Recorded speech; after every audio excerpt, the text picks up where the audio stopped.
Olá, pessoal. Eu sou Dorival Machado, sou palestrante, consultor, trabalho com treinamentos, sou também autor de alguns livros na área de cobrança e redução da inadimplência. Eu tenho gravado outros vídeos sobre o assunto e hoje eu quero conversar com vocês. Eu peguei um pedacinho, né, desse assunto que é cobrança, para falar de algumas dicas para cobrar e negociar dívidas, principalmente no momento que nós estamos vivendo, que é o momento da pandemia, então das dificuldades financeiras. Então eu quero centrar esse nosso papo em cima dessa linha, né? Algumas dicas de negociação. A primeira coisa que eu queria dizer para vocês é que hoje é muito mais negociação do que cobração, né? Entre aspas, cobração, né?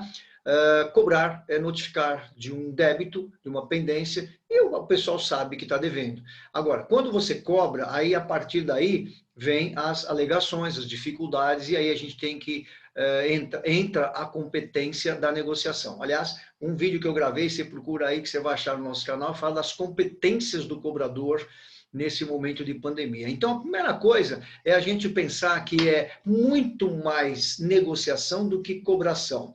E negociação pressupõe sair de dois pontos antagônicos e chegar num ponto que seja comum, sabe?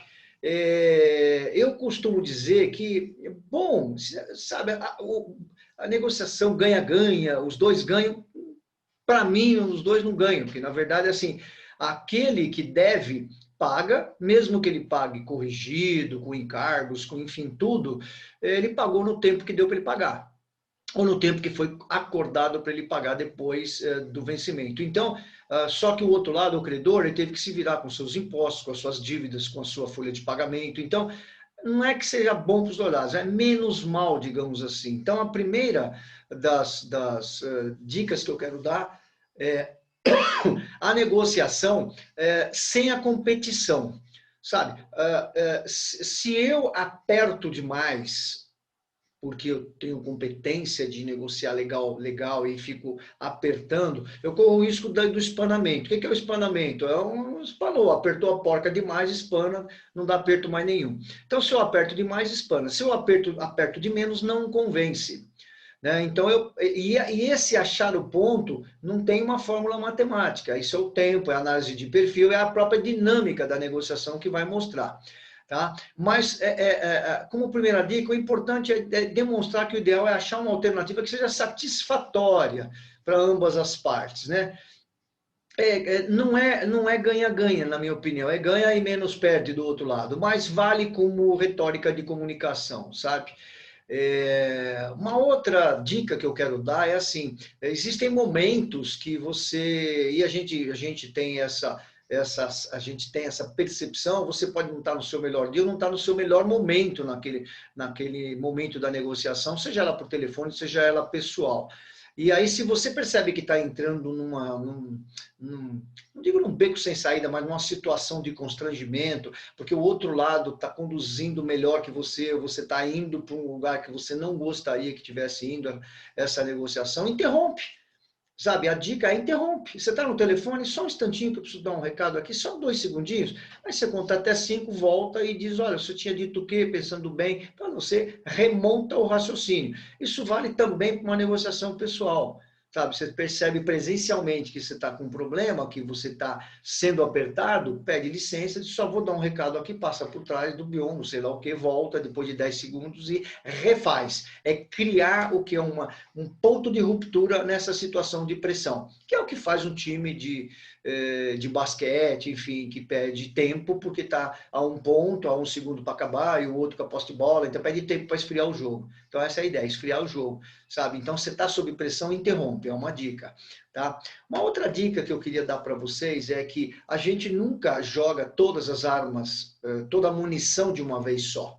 Sabe? Eu quero dar um exemplo assim: se você vai vender um carro, na tabela o carro vale 10, você pede 12, porque você pensa assim, o cara sempre vai pedir desconto, aí eu vou dar um desconto, eu baixo do preço que eu pedi, ele vai achar que está levando vantagem que eu baixei, mas eu estou vendendo pelo preço que eu queria. Acontece que se o outro lado for um bom negociador, o que ele vai fazer?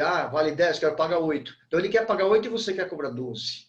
Então, o que vai acontecer? A gente vai ter que chegar num ponto que seja provavelmente nem os seus 12, nem os 8 dele.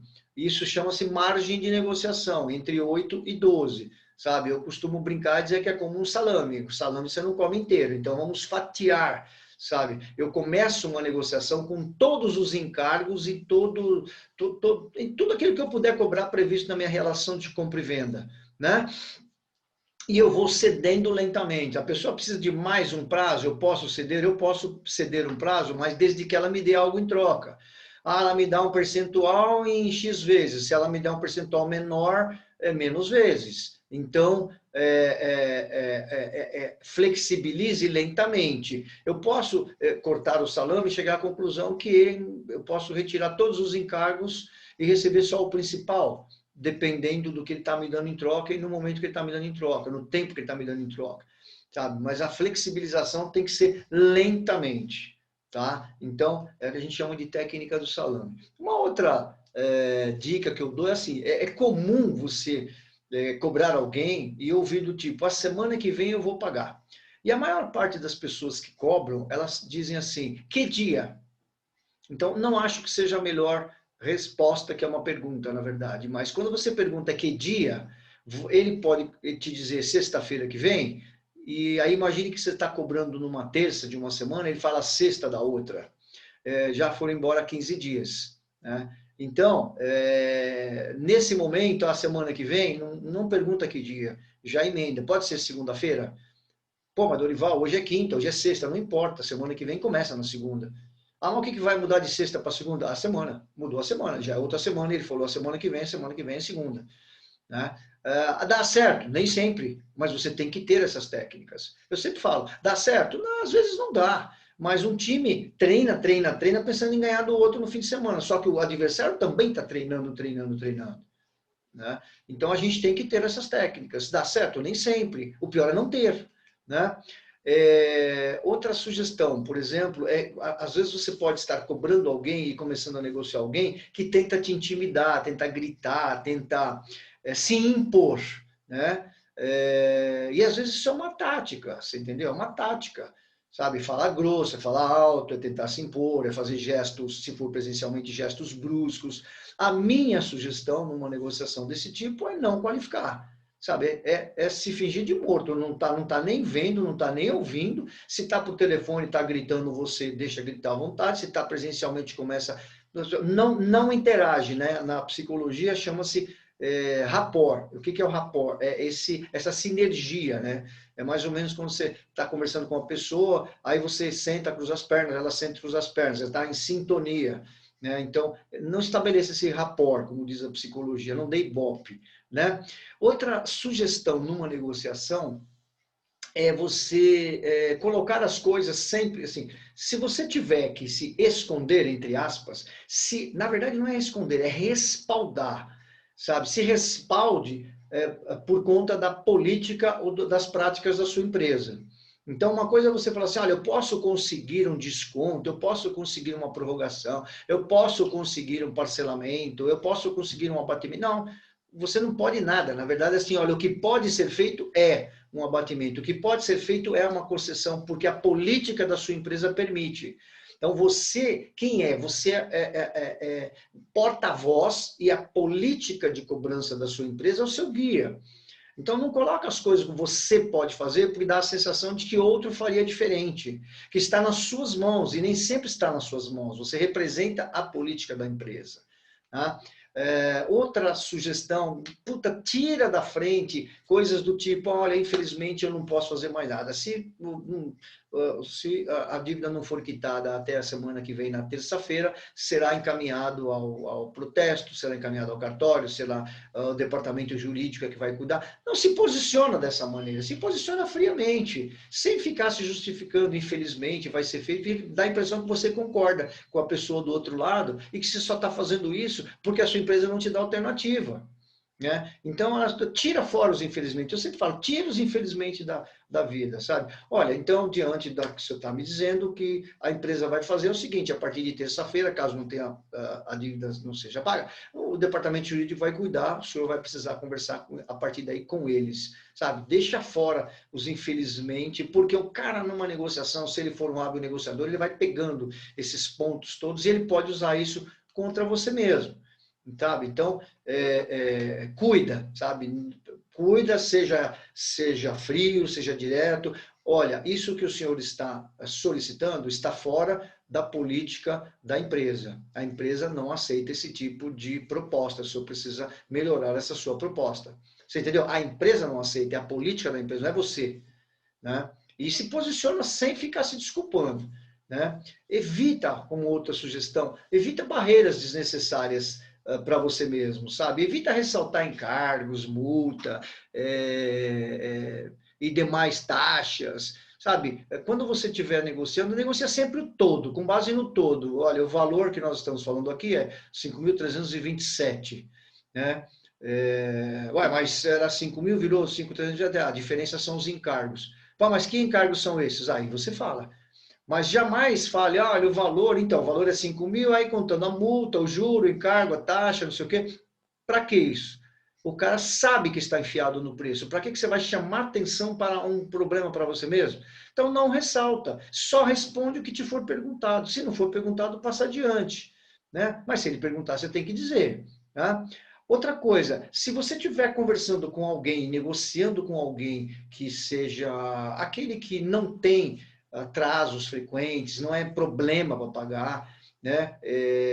Vez por outra atrasa, mas sempre paga em dia, o perfil é de um pagador em dia, então vale ressaltar isso, sabe? Isso cria um clima legal. Olha, não tem problemas, fulano, porque vocês sempre honraram, sabe? Uma vez ou outra, tem um deslize aí que a gente sabe que não vai acontecer novamente, mas a empresa reconhece muito essa sua preocupação, valoriza esse relacionamento, valoriza essa postura de bom pagador, porque quando você valoriza a postura do bom pagador, você está dizendo para ele, não vai me decepcionar.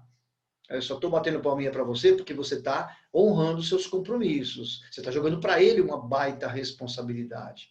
Né? Agora, isso só funciona se o cara for um bom pagador. E, de repente, ficou em aberto, né, a dívida dele. Né?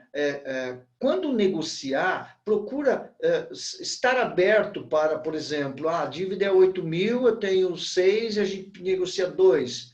Sabe? Eu acho interessante, mas eu respeito as políticas das empresas. Tem empresa que não aceita, sabe? Ou paga tudo ou não paga nada. Mas o que eu entendo é o seguinte, não vale a indisposição por querer receber tudo e de repente não receber nada. Então, se eu devo 8, eu proponho pagar 5 e negociar os outros 3, vamos tentar achar um caminho. Essa é a minha posição.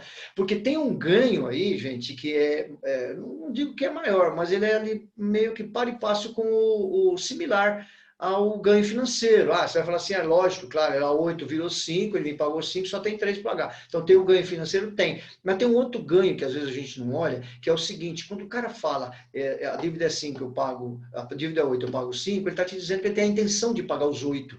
Porque se ele não tivesse a intenção de pagar, por que pagaria 5? Então, a gente tem que avaliar a intenção, né, que a pessoa está tendo. E a intenção é boa nesse momento. E uma outra coisa para a gente encerrar esse nosso papo, esse nosso vídeo com relação a algumas dicas de negociação de dívidas, é a seguinte, se posicione de uma maneira assertiva, sabe, numa cobrança, numa negociação. Se você tiver que... Assertivo é aquele que fala o que tem que ser falado, sem temor, sem medo e sem agressividade.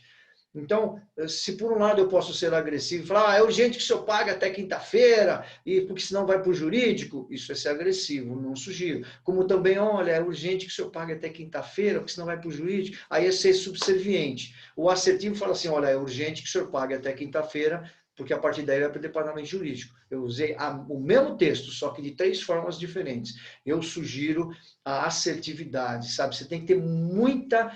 tranquilidade para dizer, olha, várias foram as tentativas de contato sem sucesso. Portanto, neste momento, o que vai ser feito é...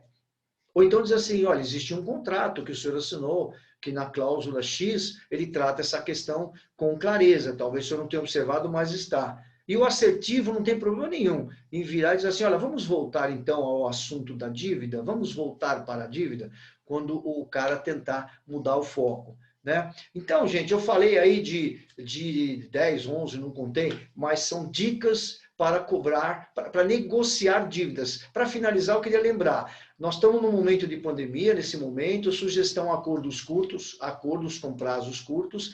Lembre-se que acordos são momentâneos e o relacionamento permanece.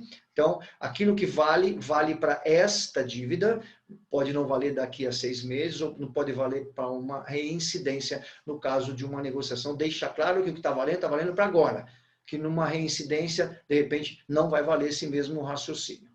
Tá legal? Eu espero ter contribuído com essas dicas. Olhem meus outros vídeos que falam de política de cobrança, de competências do cobrador, de planejamento para cobrar, de tipos inadimplentes. Dê uma olhadinha no nosso canal que tem tudo isso aí lá. Tá bom? E gostou? Clica aí e acompanha a gente em outros vídeos e aí você vai ser avisado de coisas que eu vou postando.